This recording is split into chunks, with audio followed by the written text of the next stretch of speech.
বন্ধুরা স্ক্রিনে ছবিগুলো দেখতে পারছেন, এই ধরনের ছবিগুলো এখন ভাইরাল। ফেসবুক, ইনস্টাগ্রাম, টিকটক সব জায়গায় এই ধরনের ছবিগুলো এখন ট্রেন্ডিং এ আছে। আপনার ফেসবুক প্রোফাইল দিয়ে কিভাবে এই ধরনের ফটো এডিট করবেন মাত্র এক ক্লিকে এই ভিডিওর মাধ্যমে আপনাদেরকে দেখিয়ে দিব। সম্পূর্ণ ভিডিওটা আপনারা মনোযোগ দিয়ে দেখতে থাকেন, তাহলে আপনিও এই ধরনের ছবি বানিয়ে নিতে পারবেন জাস্ট এক ক্লিকেই। ভিডিওটি ভালো লাগলে লাইক করে দিবেন, চ্যানেলে নতুন হয়ে থাকলে চ্যানেলটা সাবস্ক্রাইব করে রাখবেন। তো চলেন শুরু করা যাক। আপনার প্রোফাইল ঢুকে আপনার প্রোফাইলের একটা স্ক্রিনশট দিয়ে নেবেন।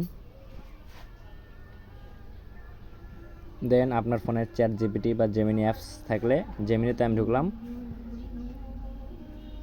ঢুকে আপনি ক্রিয়েট ইমেজ প্লাস আইকন, দেন গ্যালারি থেকে আপনার ফেসবুক স্ক্রিনশটটা দিয়েছেন যেটা ওটা নেবেন। নেওয়ার পর আপনি এখানে একটা ফর্ম লাগবে, ফর্মটা আমার কমেন্ট বক্সে দেওয়া থাকবে। হ্যাঁ, ফর্মটা এখান থেকে কপি করে পেস্ট করে দেবেন বা লিখে দেবেন। দেওয়ার পর আপনি জেমিনিতে দেবেন।